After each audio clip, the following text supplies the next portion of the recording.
RISO holds a view that, of course, it's a wonderful government, a wonderful possibilities Narendra Modi ji is trying to sort of implement, but we see a kind of recruitment process is little flawed, not exactly little, but there is tremendous flaw sometimes, especially higher education. So that's a different perception. We hold that, but we would like to have your views on a very important topic. It's like university internationalization strategy. Could you please throw light on that? India, like many developing countries, is pursuing an internationalization strategy that focuses on bringing some of the world's top universities to India to set up branch campuses. I personally think this is unlikely to yield the kind of success India is looking for. Again, from a comparative perspective, it's not yielded those dividends anywhere else. Pratap Banu Mehta wrote an excellent article for the Indian Express earlier this year about the fact that international campuses everywhere have had to be subsidized by the government. India does not in any way suggest that it will subsidize international universities coming to India. But if it doesn't subsidize them, what's the benefit for international universities? In theory, these are supposed to be profit-making ventures for those international universities. They'll serve the Indian market, and by doing so, begin to repatriate income to their home countries. That's certainly how internationalization is portrayed in Australia, that Australian universities are going to India, and in fact, as of time of recording, 2 Australian universities have already announced their openings of campuses in India. One, Deakin University in the Delhi area, and the other, University of Wollongong in Gujarat Gift City. Both of those are intended to be financially profitable branch campuses by the universities. But they're missing the fact that Indians simply can't pay sufficient tuition to justify delivering education at a similar level that it's delivered in Western countries. So inevitably, these branch campuses will provide a lower quality education than is provided in other countries. And of course, they'll come without the work permission. So many Indians study abroad in part to gain work experience, working in developed countries like Australia and the United States. Often the work experience is more valuable than the degree itself. So branch campuses in India are not going to receive a subsidy.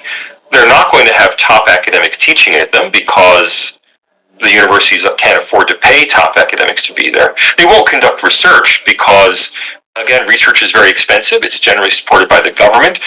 We tend to believe that research is paid for by the student fees, but in fact, most research is paid for by government subsidies, at least here in Australia and in the United States. In the United States, it's a combination of government subsidies and private philanthropy. So there's no model for these branch campuses to really do anything useful for India. I think there's a disconnect between what India wants from them and what the universities themselves want. The universities believe that there's some pot of gold in India that they can exploit as a quote-unquote market. The Indian government seems to believe that there's an opportunity to bring some of the best global practice to India. Unfortunately, neither of those is likely to happen. The money's not there for the universities to make a profit, and they're not going to send their best academics to India, which means that there's going to be no transfer of knowledge. Probably the best way forward for India to internationalize is to encourage top Indian universities, or really any Indian university, it doesn't have to be a top one, to partner with foreign universities on things like international exchange.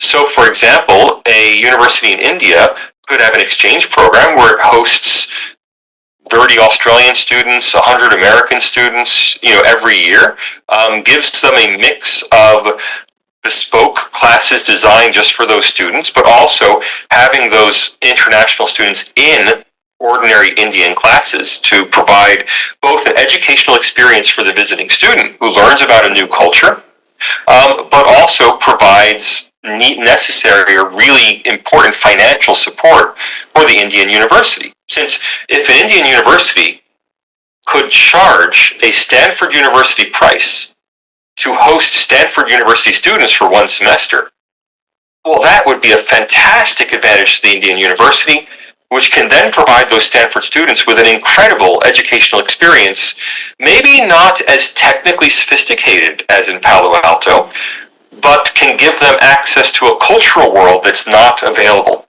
in California. So the right way to do internationalization is via exchange programs, not branch campuses. And I think it's really unfortunate that India's gone down this road when we've seen that this road has not worked in China. It's only worked in Singapore as long as the government was subsidizing it. It only works in the Persian Gulf as long as governments subsidize it. I think I really don't have much positive to say about the current strategy for internationalization.